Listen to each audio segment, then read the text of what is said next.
At 3 in the morning, hospitals make a sound you never hear during the day. It is not silence. It is breathing. Machines hum, lights buzz, footsteps echo where no one should be walking. And on one night in a Midwest hospital, that sound changed. The kind of change that makes you stop, hold your breath, and realize your job just became something else entirely. If you have ever worked a night shift, if you have ever been alone in a big building after midnight, you already know why this story matters, because it starts normal, too normal, and then it does not. This story is about a man named Alex, early 30s, worked nights as a hospital technician, not a doctor, not a nurse, one of those people who keep everything moving quietly in the background. He worked at a regional hospital outside St. Louis, Missouri, big enough to feel endless at night, long corridors, multiple wings, basement levels most visitors never see.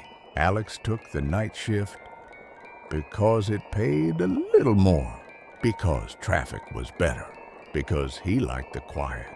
He used to joke that nights were easy. Patients asleep, doctors half awake, everyone just trying to make it to sunrise.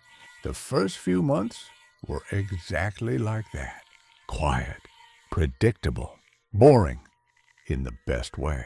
He would clock in at 11, grab coffee from the break room, nod to security, and start his rounds. Check equipment, move patients, restock supplies.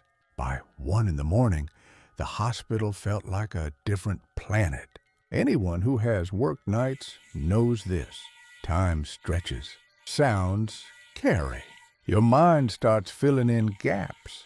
There is actual research on this. Studies from sleep and occupational health experts show that overnight, workers experience heightened pattern recognition. Your brain looks for meaning because it is tired. Alex knew this. He dismissed things, doors closing, elevators moving, call lights turning on. Hospitals are never fully asleep until one night it was a Tuesday, early winter, snow outside, the kind that makes everything feel muffled. Around 2:15, Alex noticed something strange. The third floor west wing was quiet, too quiet.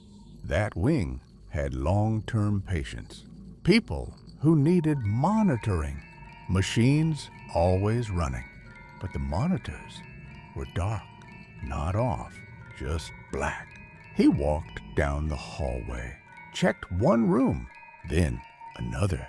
All the patients were asleep, breathing, alive.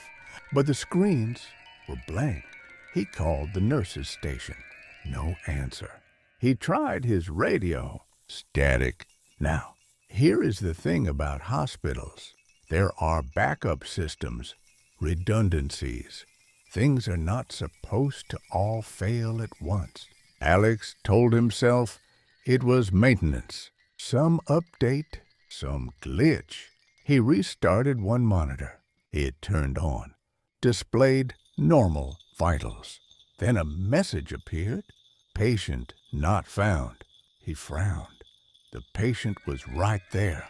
He checked the bed, checked the ID band, correct name. Correct room? The monitor went black again. Alex felt that familiar night shift feeling, the one where logic says, relax, but instinct says, pay attention. He went back into the hallway and heard footsteps, slow, deliberate, not rushed like staff, not dragging like tired workers. Bare feet, slap, slap, slap, coming from the end of the hall. Alex called out, "Hello?" The footsteps stopped. He waited. Nothing. He walked forward. The lights flickered. This is where most people laugh it off, blame wiring, old buildings. But Alex had worked there long enough to know the difference. This was not random. At the end of the hall was a door, stairwell access.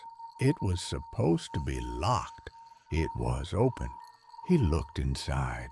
Dark, cold air rising from below. And then he heard it, crying, not loud, not dramatic, soft, broken, like someone trying not to be heard. Hospitals see emotion all the time, pain, loss, fear. But this did not sound like any of that. This sounded lost. Alex stepped inside, called out again. The crying stopped. He felt stupid immediately. This is how stories start. The guy who goes to check. He turned to leave, and the door slammed shut. The stairwell lights turned on. Every floor button lit up at once. Alex ran. He hit the door. It did not move. He shouted into his radio. Nothing. The lights flickered again. Then the speaker crackled. A voice came through. Not security, not dispatch. It said, "You are not supposed to be here." Alex froze. He asked, "Who was there?" The voice replied, "You see them when they are quiet." The lights went out. He does not remember getting out of that stairwell. He remembers waking up in the emergency department. Doctors above him. Lights too bright. Questions coming too fast. They said he was found unconscious near the stairwell. Security cameras showed him entering, but not leaving. This is where the story turns from scary to disturbing. Because when they reviewed the footage, something else was there. At 2:16 in the morning, a figure appeared behind Alex. Tall, thin, moving wrong. It did not cast a shadow. It followed him into the stairwell, and then it stopped, watching the door. Alex took medical leave.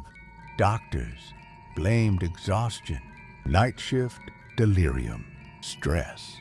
There are real studies showing night shift workers are more prone to hallucinations and dissociation, especially in high-stress environments like hospitals. Alex tried to accept that until he returned to work.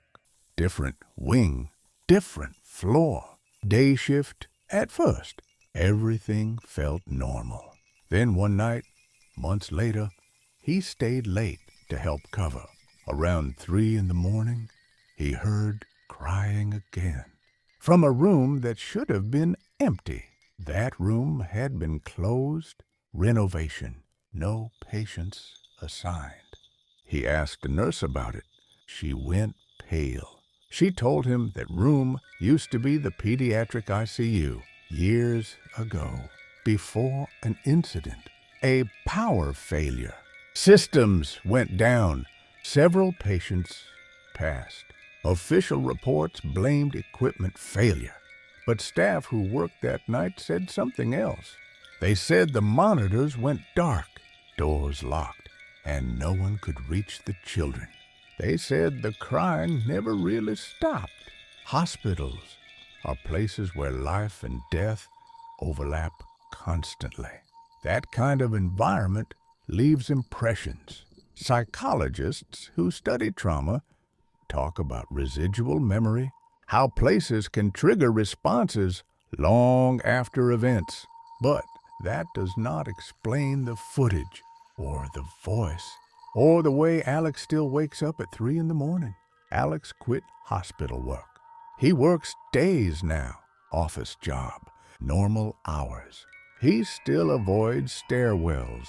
He still hears crying in quiet buildings. And here is the thing. When this story was shared online, other night shift workers responded. a janitor in Chicago, a nurse in Toronto, a security guard in London, same time, same sounds, different buildings. Hospitals at night reveal things we ignore during the day. Fatigue, fear, and the weight of everything that has ever happened inside those walls. The problem is not ghosts or monsters. The problem is that humans are not built to witness that much suffering without it leaving a mark. Night shift workers see more death, more silence, more unanswered questions. And sometimes those questions feel like they answer back. The exploration here is about awareness. If you work nights, sleep matters. Mental health matters. Listening to your instincts matters. Hospitals now provide counseling and decompression spaces for night staff because stories like this are not rare. They just are not talked about.